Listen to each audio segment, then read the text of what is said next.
అల్లు అర్జున్ పై case. ఏవనగా సంధ్య talkies యాజమాన్యం, theatre manager నిర్లక్ష్యం వల్లే ప్రమాదం. పుష్ప 2 షోకి అల్లు అర్జున్ వస్తున్నట్లు వాళ్ళు చెప్పలే.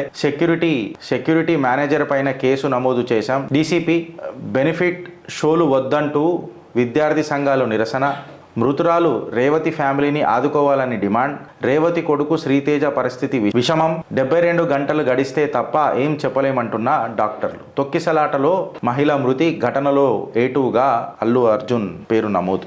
ఈ కేసు ఎంతవరకు నిలబడుతుందో నాకు తెలియదు, బికాస్ నెగ్లిజెన్స్ కేసు అని అంటున్నారు. బట్ ఎస్, ఇప్పుడు వెలుగు రాసిన కథనాల ప్రకారము Allu Arjun is a celebrity, అందులో డౌట్ లేదు. నేను సినిమా దగ్గర మాట్లాడదలుచుకోలే, అసలు సినిమా గురించే మాట్లాడదలుచుకోలే. నేను ఆ ఫ్యామిలీ గురించి మాట్లాడుతున్నా. అనవసరంగా ఈ ఫ్యాన్స్ అందరు కలిసి పెద్ద రచ్చ చేయకుర్రి, దీన్ని రాజకీయం చేయకుర్రి. ఒక కుటుంబం.